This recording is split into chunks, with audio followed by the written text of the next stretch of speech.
Assalamualaikum warahmatullahi wabarakatuh. Di sini kami dari kelompok 8 yang terdiri dari saya, Budai Farasya, kemudian ada Fitriani dan Hairiatul Mona akan mempresentasikan hasil diskusi kami tentang perencanaan keuangan. Langsung saja, materi pertama tentang pengertian dari perencanaan keuangan akan dijelaskan oleh Fitriani. Assalamualaikum warahmatullahi wabarakatuh. Perkenalkan, nama saya Fitriani, saya dari kelompok 8.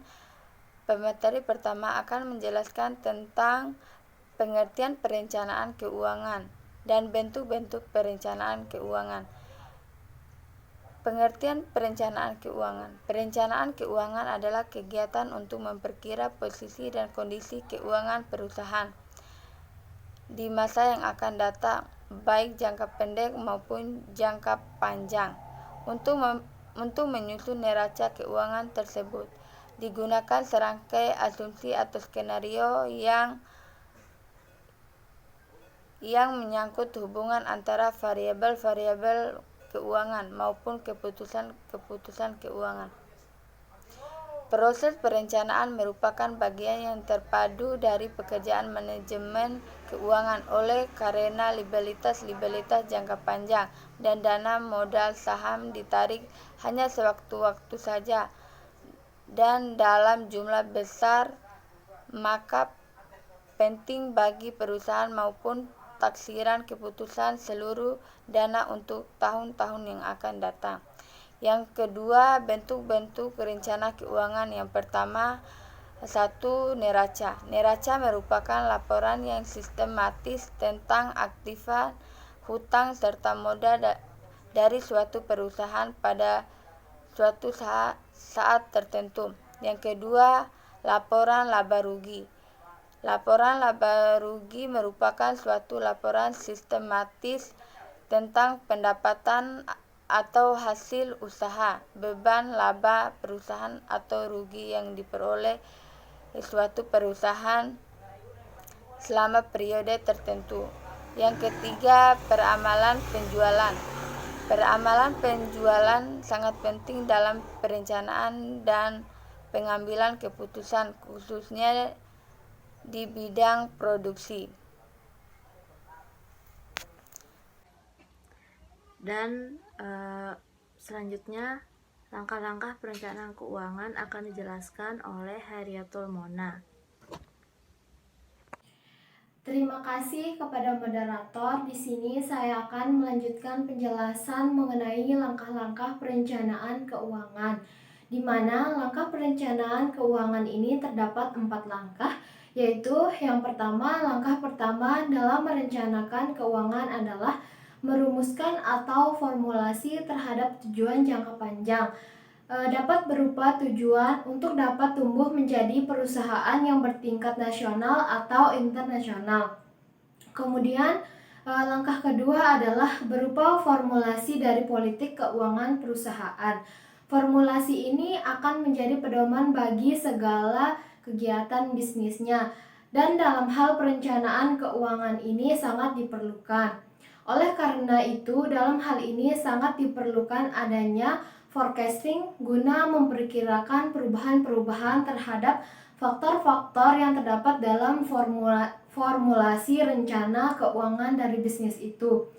Kemudian langkah yang ketiga dari pembentukan prosedur, di mana yang dimaksud untuk menciptakan koordinasi yang baik dari setiap aktivitas yang saling berhubungan, sehingga tidak terjadi bertabrakan dan saling lempar tanggung jawab. Kemudian langkah yang terakhir yaitu langkah keempat, yaitu mengusahakan adanya fleksibilitas, di mana keadaan ekonomi saat ini berada dalam keadaan dinamis dan selalu meningkat. Oleh karena itu, manajemen harus selalu mempersiapkan adanya fleksibilitas atau keluasan di dalam rencana-rencana, terutama rencana jangka pendeknya. Variabel budget adalah salah satu bentuk yang tepat untuk diterapkannya. Selanjutnya, saya akan membahas perencanaan keuangan di dalam sekolah. Secara umum, proses manajemen keuangan sekolah itu ada perencanaan, kemudian pelaksanaan, pengawasan, pelaporan, dan pertanggungjawaban. Perencanaan merupakan langkah awal dalam proses manajemen keuangan. Perencanaan adalah suatu proses yang rasional dan sistematis dalam menetapkan langkah-langkah kegiatan yang akan dilaksanakan untuk mencapai tujuan yang telah ditetapkan. Pengertian tersebut mengandung unsur-unsur bahwa di dalam perencanaan itu ada proses, ada kegiatan yang rasional dan sistematis, serta adanya tujuan yang ingin dicapai. Yang perlu diperhatikan di dalam perencanaan keuangan sekolah yaitu menganalisis program kegiatan dan prioritasnya seperti apa, kemudian menganalisis dana yang ada dan yang mungkin bisa diadakan dari berbagai sumber pendapatan dan berbagai kegiatan. Perencanaan keuangan sekolah itu disesuaikan dengan rencana pengembangan sekolah secara keseluruhannya, baik dari pengembangan jangka pendeknya maupun jangka panjangnya. Pengembangan jangka pendek berupa rencana pengembangan 1 tahunan, pengembangan jangka panjang berupa pengembangan 5 tahunan, 10 tahunan, bahkan 25 tahunan. Nah, berdasarkan rencana pengembangan sekolah, baik di jangka pendek maupun jangka panjang tersebut, maka dibuatlah perencanaan keuangan sekolah, baik perencanaan jangka pendek maupun jangka panjang. Pembuatan rencana strategis itu memerlukan langkah-langkah sebagai berikut. Yang pertama, misi. Misi jangka panjang dan jangka pendeknya itu perlu dirumuskan pimpinan sekolah atau kepala sekolah. Kemudian tujuan jangka panjang, tujuan jangka pendeknya, dan target yang ingin dicapai itu berdasarkan kondisi yang sebenarnya dari sekolah yang perlu dipahami oleh seluruh warga sekolah. Kemudian yang ketiga, berdasarkan kondisi real sekolah tersebut, maka dirumuskan perencanaan keuangan yang strategis. Yang keempat, perencanaan keuangan strategis sudah dirumuskan menjadi bahan masukan pada pengembangan misi dan tujuan sekolah pada periode berikutnya. Kemudian proses perumusan perencanaan keuangan yang strategis itu memerlukan kajian secara cermat tentang evaluasi diri lembaga pendidikan yang bersangkutan. Kemudian ditetapkan program kegiatan dan berbagai layanan yang dilaksanakan lembaga pendidikan yang sesuai dengan tujuan jangka panjang maupun pendek, serta target yang akan dicapai, dan disusunlah anggaran sehingga jadilah perencanaan keuangan yang strategis sesuai dengan kondisi sekolah. Perencanaan itu dibuat oleh kepala sekolah, dibantu guru, staf sekolah, dan pengurus komite sekolah. Mereka mengadakan pertemuan untuk menentukan kebutuhan dan menentukan kegiatan sekolah dalam waktu tertentu. Berdasarkan analisis tersebut, diperoleh banyak kegiatan yang perlu dilakukan sekolah dalam 1 tahun, 5 tahun, 10 tahun, bahkan 25 tahun untuk ke depan. Untuk itu perlu diurutkan tingkat kebutuhan kegiatan dari yang paling penting sampai kegiatan pendukung yang mungkin bisa ditunda pelaksanaannya. Nah, perpaduan analisis kegiatan dan sumber dana serta menyangkut waktu pelaksanaan ini seringkali menghasilkan yang dinamakan rencana anggaran pendapatan dan belanja sekolah atau RAPBS. Setiap sekolah itu wajib menyusun yang namanya RAPBS. Sebagaimana di dalam pasal 53 Peraturan Pemerintah Nomor 19 Tahun 2005 tentang Standar Nasional Pendidikan, yaitu rencana kerja tahunan hendaknya memuat rencana anggaran pendapatan dan belanja satuan pendidikan untuk masa kerja minimal 1 tahun. RAPBS ini merupakan rencana perolehan pembiayaan pendidikan dari berbagai sumber pendapatan serta susunan program kerja tahunan yang terdiri dari sejumlah kegiatan rutin serta beberapa kegiatan lainnya disertai dengan rencana pembiayaannya di dalam 1 tahun anggaran. Dengan demikian, RAPBS berisi tentang ragam sumber pendapatan dan jumlah nominalnya, baik rutin maupun pembangunan, ragam pembelanjaan dan jumlah nominalnya dalam 1 tahun anggaran. Penyusunan RAPBS itu perlu memperhatikan asas anggaran. Nah, asas anggaran yang pertama ada asas kecermatan. Ini anggaran itu harus diperkirakan secara cermat, baik di dalam hal penjumlahan, pengurangan, sehingga dapat efektif dan terhindar dari kekeliruan di dalam perhitungan. Yang kedua ada asas terinci.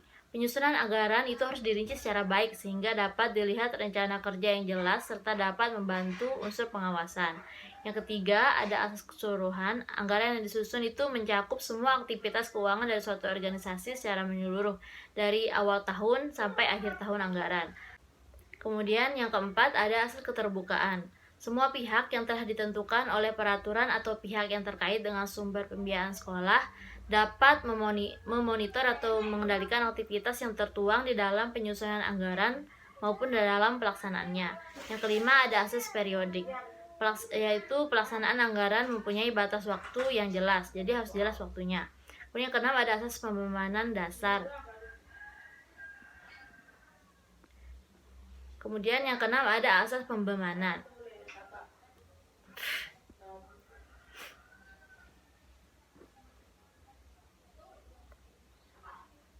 Kemudian yang keenam ada asas pembebanan. Dasar pembukuan terhadap pengeluaran dan penerimaan anggaran itu perlu diperhatikan. Kapan suatu anggaran pengeluaran dibebankan kepada anggaran ataupun suatu penerimaan menguntungkan anggaran perlu diperhitungkan secara baik. Dalam penyusunan RAPBS, kepala sekolah sebaiknya membentuk tim yang terdiri dari dewan guru dan pengurus komite sekolah. Setelah tim dan kepala sekolah menyelesaikan tugas, ia merinci semua anggaran pendapatan dan belanja sekolah. Kepala sekolah kemudian akan menyetujuinya. Kemudian pelibatan para guru dan pengurus komite sekolah ini akan diperoleh rencana yang mantap dan secara moral semua guru, kepala sekolah, dan pengurus komite sekolah merasa bertanggung jawab terhadap pelaksanaan rencana tersebut. Nah, dalam menetapkan jumlah anggaran, dua hal yang perlu diperhatikan yaitu unit cost atau satuan biayanya dan volume kegiatannya. Setiap program dan penganggarannya perlu memperhatikan kedua hal tersebut. Misalnya untuk anggaran rutin seperti sumbangan biaya pendidikan dan bantuan untuk murid, jenis kegiatan dan satuan biayanya itu sudah ditentukan. Kepala sekolah bersama guru dan pihak lain yang terlibat langsung, misalnya komite sekolah, itu diharapkan menyusun prioritas penggunaan dana permata anggaran secara cermat. Secara rinci, langkah penyusunan RAPBS yaitu yang pertama, ada inventarisasi kegiatan untuk tahun yang akan datang, baik kegiatan rutin maupun kegiatan pengembangan berdasarkan evaluasi pelaksanaan kegiatan pada tahun sebelumnya. Kemudian analisis kebutuhan tahun berikutnya dan masukan dari seluruh warga sekolah maupun komite sekolah. Yang kedua, ada inventarisasi sumber pembiayaan baik dari rutin maupun pengembangan. Kemudian yang ketiga ada penyusunan, ada yang namanya rencana kegiatan sekolah atau RKS yang lengkap berdasarkan langkah pertama dan langkah yang kedua. Kemudian yang keempat ada penyusunan RAPBS. Kepala sekolah membuat tabel RAPBS yang terdiri dari kolom-kolom, yaitu kolom rencana penerimaan dan jumlahnya berapa, kolom rencana pengeluaran dan jumlahnya berapa. Nah, tabel tersebut diisi, kemudian ditandatangani oleh kepala sekolah dan ketua komite sekolah, serta harus diketahui oleh kepala dinas pendidikan setempat. Baik, sekian yang dapat kami jelaskan. Kurang lebihnya mohon dimaafkan. Wassalamualaikum warahmatullahi wabarakatuh.